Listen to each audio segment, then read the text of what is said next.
En el marco del análisis al quinto informe de gobierno del Ejecutivo, la Comisión de Educación de la Cámara de Senadores se reunió o citó a comparecer al titular de la SEP, quien previo a su intervención rindió protesta de decir verdad y se explicó el objetivo del encuentro. En esta comparecencia y ante las Desde el inicio de la legislatura anterior y la del señor presidente de la República, hemos hecho un ejercicio republicano con una relación civilizada, crítica y propositiva en los temas educativos, que el Congreso ha acompañado en la reforma constitucional que se hizo durante el mes de diciembre de 2012, en la modificación del artículo 3º y el artículo 73 de la Carta Magna. También en 9 decretos, en modificaciones a la Ley General de Educación y la Ley General de Infraestructura Educativa. Bueno, y por décima vez en 26 meses, el titular de la Secretaría de Educación Pública compareció ante senadores de la República, en esta ocasión por el quinto informe de gobierno. En su intervención, el funcionario aseguró que México tiene uno de los 5 sistemas de educación pública más grande del mundo, con más de 36 millones de alumnos, 2 millones de maestros y más de 260,000 planteles educativos. Conjunto del Estado mexicano. Hemos pasado por recuperar la rectoría del Estado en materia educativa, por apoyar la profesionalización de las maestras y de los maestros, por cambiar y por transformar el modelo educativo y el enfoque pedagógico que tiene o que tenía nuestro país, transformar la organización de las escuelas para que pudiera florecer un nuevo sistema educativo y un nuevo modelo pedagógico en estas escuelas y por supuesto también rescatar la infraestructura educativa. El titular de la Secretaría de Educación dijo que entre los logros en materia educativa destacan los concursos por plazas de maestros y la transformación pedagógica. Hoy también hemos dejado. Los jóvenes normalistas tomaron sus evaluaciones y ganaron sus plazas por mérito y por concurso. Las maestras y los maestros que no se habían evaluado lo hicieron, el 98% en Michoacán, el 100% en Guerrero, el 90% en Oaxaca y el 99.4% en Chiapas. En su intervención, el funcionario también se refirió a los diversos programas ejecutados por la SEP, como la Estrategia de Equidad e Inclusión para combatir desigualdad en la educación, la Estrategia de Inglés para que la educación en 20 años sea bilingüe o trilingüe, fortaleciendo de escuelas normales un nuevo modelo dual en nivel medio superior y superior, así como una auditoría que permite una recuperación millonaria. Hoy podemos decir que pudimos hacer una auditoría inédita a nivel educativo, en el cual pudimos detectar 40,000 plazas que se regresaron a las escuelas, generando un ahorro al sistema educativo por más de 5,000 millones de pesos. Luego de la exposición del funcionario, vinieron los posicionamientos de los grupos parlamentarios. El senador sin grupo, Raúl Morón, aseguró que la presente administración tuvo la oportunidad de construir una auténtica reforma educativa. No obstante, el legislador consideró que no se logró. Este gobierno tuvo todas las condiciones a su favor para construir una auténtica reforma de la educación en México. Sin embargo, sistemáticamente se negaron a escuchar las voces que les pedían participación plena y que les pedían también una apertura para que todos los sectores de la sociedad pudieran participar en el tema educativo, mismo que no se dio. Luego de escuchar al titular de la Secretaría de Educación Pública, las y los senadores lo cuestionaron sobre diversos temas. El primero a hacerlo fue el PRD, quien habló de diversos temas. Resulta difícil sustentar el interés de esta administración por la educación nacional cuando en el año 2018 se destinará el 1.4% menos de presupuesto en la materia. Tal parece que Hacienda tiene algo en contra de la educación.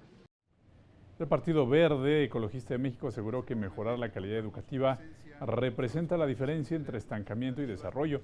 Destacó que en el quinto informe de gobierno se aprecian los avances en la reforma educativa. Entre los que destaca el notorio incremento en el número de escuelas de tiempo completo, la participación de 195,000 sustentantes en los concursos de oposición para ingreso o promoción en educación básica y educación media superior. Por ello, en este tema valdría la pena que dejemos de lado ese discurso que habla de que la evaluación de los docentes es una política punitiva. Bueno, por el grupo parlamentario del PAN, el senador Juanjo Romero Hicks, presidente de la comisión también, al hacer un balance crítico de la gestión educativa, indicó que el malestar de la sociedad en la educación revela su falla estructural y urgió la autonomía del Instituto Nacional para la Evaluación de la Educación. Se gritó a los cuatro vientos que el Estado había recuperado la rectoría en materia educativa, al tiempo que se echaron a vuelo las campanas por el nacimiento de un órgano autónomo al que un día y varios después se le ha escatimado su autonomía, al INE. El maestro se siente perseguido, el director no toma decisiones, el alumno no es el eje, el principio y el fin de la actividad, y los padres de familia no están activamente involucrados. La senadora Hilda Estela Flores Escalera del Partido Revolucionario Institucional se refirió a la cercanía del secretario con la ciudadanía, destacó el papel del gabinete y particularmente de la Secretaría de Educación Pública después de los sismos de septiembre. Se sustenta el profesionalismo y la oportunidad con la que actuaron ante uno de los momentos más dolorosos y difíciles que hemos enfrentado las y los mexicanos, como fueron los sismos del 7 y 19 de septiembre de este año. Le reconocemos su pronta atención a las familias y a las y los estudiantes de todos los niveles educativos al establecer las medidas y acciones oportunas que garantizaron su seguridad. Bueno, luego de los posicionamientos vinieron las rondas de preguntas y respuestas. El senador del PRI, Raúl Narón Pozos Lanz, habló sobre la reforma educativa, la cual fue primera apuesta del Ejecutivo Federal y que no han tenido efectos inmediatos, sino graduales. Sin duda, el sector educativo necesita de más esfuerzos, de muchos esfuerzos. Sin duda no estamos en el momento y en el lugar que todos deseamos que esté la educación. Sin duda, falta muchísimo para que esta reforma educativa se sienta, se perciba y además se disfrute. Y me parece que los cambios que estamos viendo son muy positivos. Estamos viendo a padres de familia que cada vez se incorporan más y se preocupan más por el proceso de educación de sus hijos, que se involucran en programas muy importantes, por ejemplo, en el programa de Escuelas al 100 para mejorar la infraestructura. Ojalá de que no se siga aprovechando estos encuentros que son democráticos, parlamentarios, para poder evaluar la política pública del gobierno federal, particularmente en educación, que no sea en función de línea política, que no sea en función de grupos parlamentarios, que sea en función de lo que México requiere. El senador Víctor Hermosillo y Celada recordó que se han registrado numerosos actos de corrupción que han derivado en venta de títulos y cédulas falsas, por lo que pidió al secretario informar sobre el estado que guarda estas demandas. Que afecta al país es lo más importante. La CES no ha rendido cuenta de cómo pudo evitar las tragedias como la del Colegio Rebsamen. Se sacuden la responsabilidad. Sin embargo, la realidad es que si el Ejecutivo hubiera cumplido la ley, la tragedia en Tlalpan no habría pasado. El Ejecutivo podría caer en una omisión fatal. En el caso de las escuelas particulares, señor senador, como es la que usted cita, la obligación que tiene la autoridad educativa, ya sea estatal o federal en el caso de la Ciudad de México, es que se presenten diversos documentos que tienen que ser avalados por las autoridades correspondientes. En el caso del Colegio Rebsamen, que usted ha mencionado, la escuela tenía todos estos documentos, tenía el dictamen de seguridad estructural avalado por un director responsable de obra. Eso es parte, digo, de la burocracia y todas esas cosas que usted en la Secretaría de Educación, que no son de estos 6 años ni los 12 anteriores que tanto dicen, tiene infinidad de tiempo la Secretaría atrasada. El senador por el Partido del Trabajo, Fidel de Médicis, cuestionó lo expresado por el secretario de Educación respecto a la reforma educativa. Dijo que en la actualidad 30 millones de ciudadanos están en pobreza alimentaria, 30% de ellos son niños.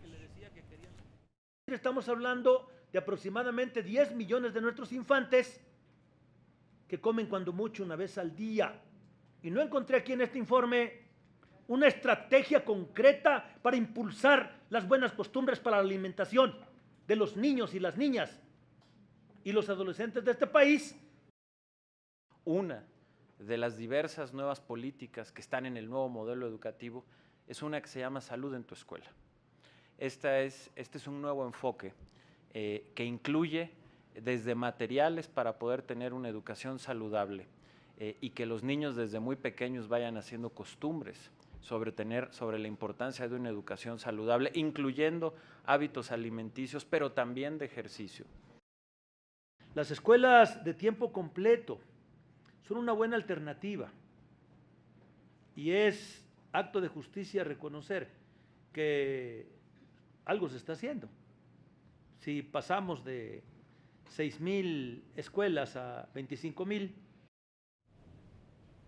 Una de las propuestas del Partido Verde Ecologista, como es Inglés para Todos, ha sido impulsada en la Secretaría de Educación Pública, expresó el senador Gerardo Flores, quien destacó que una de las metas del gobierno sea que en 20 años los egresados de educación media superior sean bilingües. ¿Con cuántos profesores de inglés se cuenta actualmente para cumplir el propósito de la Estrategia Nacional de Inglés? ¿Y cuántos más se requieren para cubrir la demanda de las escuelas públicas? Entonces lo que hemos hecho es un cambio de enfoque y el nuevo enfoque es que la educación normal, donde se forman las futuras maestras y maestros, sea bilingüe. Y entonces para ello hicimos una estrategia y estamos hablando de una necesidad de 1,200 maestros de tiempo completo para las normales.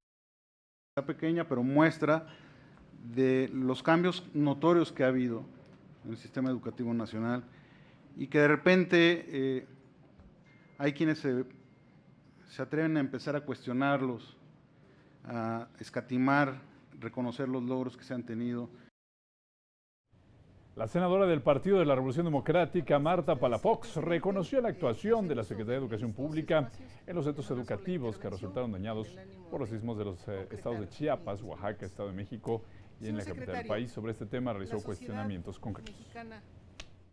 ¿Nos pudiera informar cuántas escuelas sufrieron algún daño? ¿Cuántas a la fecha están en condiciones de funcionar? Son 8.3 millones de alumnos y se supone que 1.7 millones en este momento no reciben clases. ¿Cuál será la estrategia para que estos alumnos se integren a recibir sus clases?